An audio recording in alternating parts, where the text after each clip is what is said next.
No meu caso, o que mais me incomodou naqueles segundos iniciais foi o aflitivo enjoo que comecei a sentir. Era como se uma força invisível me estivesse a agitar o cérebro. Ao sentirem o estremecimento, as mulheres começaram a gritar, vítimas do mesmo pânico que nos invadia a todos. Mas, subitamente, da mesma maneira como chegara, desapareceu. Longino e o subalterno, pálidos como a pele de Jesus, esperaram uns segundos. Os seus olhares estavam postos nas extremidades superiores das cruzes.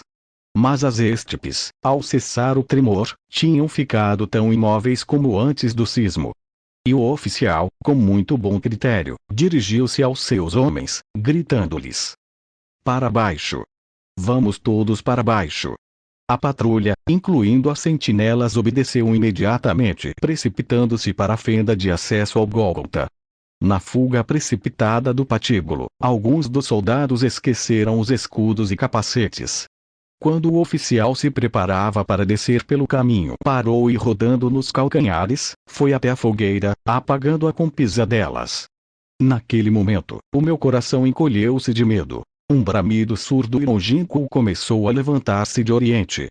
Quase imediatamente se fez sentir o segundo e mais vigoroso abalo. Todo o penhasco tremeu e oscilou. Não estou muito certo se foi apenas um destes movimentos ou os dois ao mesmo tempo, e senti-me violentamente deslocado, caindo sobre a vibrante superfície do Calvário. É curioso, mas, ao ver e sentir aquelas vibrações da rocha, veio-me à memória a cena dos espasmos da carne da vaca recém-sacrificada. Do solo, impotente para me levantar, vi como o centurião tinha caído também e como as cruzes acusavam a segunda réplica com uma espécie de matraquear rapidíssimo, que fez tremer os corpos dos judeus. Uma das estipes situada atrás dos crucificados, a que se encontrava ligeiramente inclinada, bamboleou como um junco agitado pelo vento, acabando por tombar. O pânico e o enjoo sufocante foram tais que, apesar de necessitar, não soube ou não pude gritar nem pronunciar palavra. Caído de barriga para baixo e aferrado às irregularidades da rocha, só fui capaz de formular um pensamento: sobreviver. As sucessivas convulsões do terreno feriam-me incessantemente, chegando mesmo a atirar-me ao ar a vários centímetros do solo. Hoje, depois da amarga experiência, recordo muito bem como as pedras soltas do penhasco saltavam como bolas de borracha, se deslocavam horizontalmente como projéteis e chocavam violentamente contra as bases das cruzes e contra o meu corpo e o do oficial. Submerso num pavor incontrolável e irracional, aqueles segundos não tiveram tempo nem medida. Foram, simplesmente, eternos. O trovão que parecia nascer de cada centímetro quadrado do solo e a agitação violenta da natureza tiveram, no entanto, uma duração relativamente curta, 47 segundos, de acordo com os instrumentos do módulo. Para mim, aqueles 47 segundos pareceram-me séculos. Ao cabo daquele tempo, tudo voltou a serenar. E um silêncio de morte caiu sobre o penhasco e os seus arredores. Quando consegui levantar-me, tive de me apoiar na vara de Moisés. Agora era o estômago que me dava voltas, com uma angustiante vontade de vomitar. Um suor frio encheu-me o corpo quase ao mesmo tempo. Sei hoje que parte daquele mal-estar era consequência do medo. Longino permaneceu uns instantes de joelhos, com o olhar fixo no solo da rocha, como se esperasse por um terceiro abalo. Mas não se repetiria.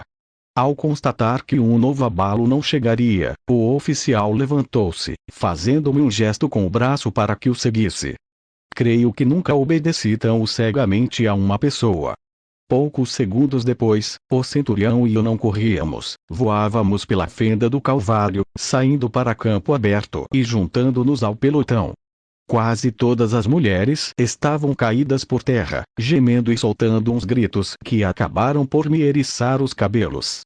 João e Jude, tão aterrados como os outros, não sabiam se corriam para a campina ou se voltavam à cidade. Mas, pouco a pouco, à medida que o terremoto se ia distanciando na memória, os ânimos começaram a recompor-se e impôs-se a sensatez. Pelo menos do lado dos oficiais romanos e do jovem Zebedeu. A trágica realidade dos crucificados, esquecida durante os abalos, apresentou-se logo aos olhos dos amigos e familiares do mestre. Mas, antes de continuar, quero narrar um fato altamente misterioso detectado pelo módulo. Segundo os dados recolhidos nos registros permanentes ou sismogramas do berço, os dois abalos tinham somado um total de 63 segundos. A primeira onda, muito mais fraca que a segunda, correspondia ao tipo L, também chamadas longas ou superficiais.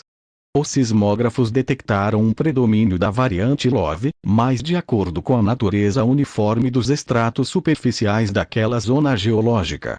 A velocidade calculada foi de 3,3 km por segundo.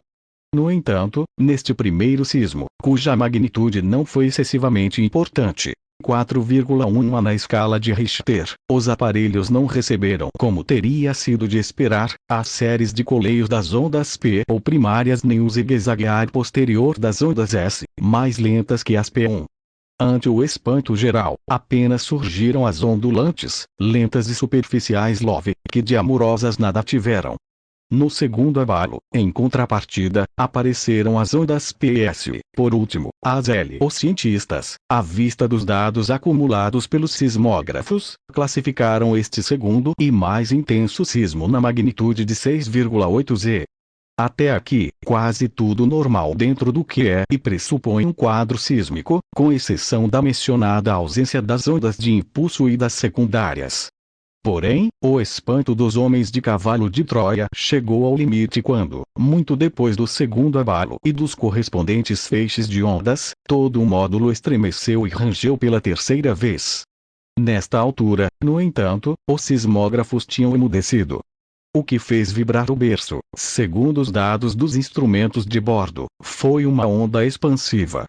E o mais inacreditável é que aquela onda expansiva, viajando à razão de 300 metros por segundo, tinha o seu nascimento na mesma área onde os especialistas em sismologia tinham localizado o epicentro do terremoto, a uns 750 quilômetros a sul-sudeste de Jerusalém, em pleno deserto, muito perto do atual limite entre a Jordânia e a Arábia e ao sul da atual povoação de Sakaka.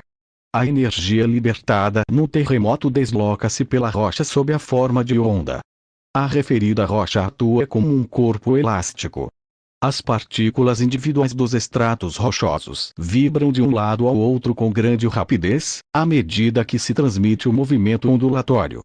Ainda que os seus padrões sejam extremamente complexos, constantemente modificados pelas propriedades de reflexão, difração, refração e dispersão das ondas, foram divididas internacionalmente em três grandes grupos. Onda P ou primária, de impulso, compressional, ou longitudinal, que viaja pelo interior da Terra a grande velocidade, entre 6 e 11,3 km por segundo, sendo que a primeira chega à estação registradora. Transmite-se como as ondas sonoras, por compressão e expansão alternadas do volume da rocha ao longo da direção de percurso das ondas. Pode atravessar sólidos, líquidos e gases. Onda S ou secundária, de sacudida, de esforço cortante, distorcionais ou transversais. Formam um corpo de onda mais lento que as P, andando entre 3,5 e 7,5 km por segundo. São as segundas a chegar aos sismógrafos. Viajam também através do interior da Terra, sendo transmitidas, tal como as ondas de luz, por vibrações perpendiculares à trajetória em que viajam as ondas nas rochas. A sua velocidade é proporcional à rigidez do material que atravessam, não podendo atravessar os líquidos. Por último, as ondas L, também conhecidas por longas, ou superficiais. São lentas, cerca de 3,5 km por segundo, variando a sua deslocação com a elasticidade da rocha. Tem uma natureza ondulatória, movendo-se fundamentalmente por baixo da superfície terrestre. São conhecidos dois tipos principais: as ondas Love, em sólidos uniformes, e as Rayleigh em sólidos não uniformes. N. Do M. 2 como base puramente comparativa, o famoso terremoto de Lisboa de 1755, cuja magnitude foi avaliada em 9, provocou uma onda sísmica ou maremoto denominada tsunami, que destruiu a capital portuguesa e os seus arredores, provocando 60.000 mortos. Trata-se do sismo mais forte da história moderna. Até o Lago Lomond, na Escócia, oscilou por causa do abalo. Do M. Quando se concluíram as verificações, o general Curtis e todos nós vimos-nos ultrapassados pelos resultados. Aquele tipo de onda expansiva e parte das ondas sísmicas obedeciam aos efeitos de uma explosão nuclear subterrânea. Sinceramente, ficamos mudos com a surpresa, ao fato inquestionável da escassa sismicidade da Palestina, muito inferior às da Grécia, Itália e Espanha, para estabelecer algumas comparações. No período compreendido entre 1901 e 1955, por exemplo, registraram-se em Israel e zonas limítrofes do Líbano e da Síria atuais, um total de 13 tremores. Segundo Carnick, que tornou públicos os dados em 1971, destes, 10 foram de uma magnitude compreendida entre 4,1 e 5,1, sempre segundo a escala de Richter. 2 oscilaram entre 5,2 e 5,6 e apenas um roçou 6,2 graus de intensidade. Tivemos que acrescentar este novo e inesperado fator. Se era improvável que o sismo coincidisse quase com a morte de Jesus de Nazaré, o problema agravou-se quando os instrumentos captaram a enigmática explosão nuclear subterrânea. Não quero, nem devo alongar-me mais neste fascinante acontecimento pela simples razão de que, justamente, foi mais um dos motivos que levou o cavalo de Troia a programar e executar a segunda grande viagem. 10 ou 15 minutos depois do sismo, Longino e os soldados regressaram ao alto do Gólgota, recomeçando a guarda dos crucificados. Minutos antes, o jovem João tinha se aproximado do centurião, interrogando acerca da sorte do mestre.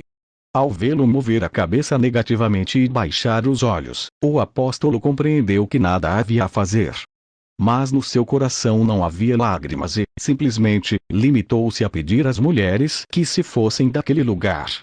No meio de uma explosão de dor, a maior parte do grupo, que acreditava firmemente que Jesus faria um milagre e se salvaria, obedeceu ao Zebedeu, retirando-se na companhia de Jude para a casa de Elias Marcos, quartel-general dos mais chegados ao mestre desde a definitiva dispersão de David Zebedeu e seus correios, perante a chegada dos levitas do templo. Mas tentei não me antecipar aos acontecimentos, cingindo-me à mais rigorosa ordem cronológica dos fatos.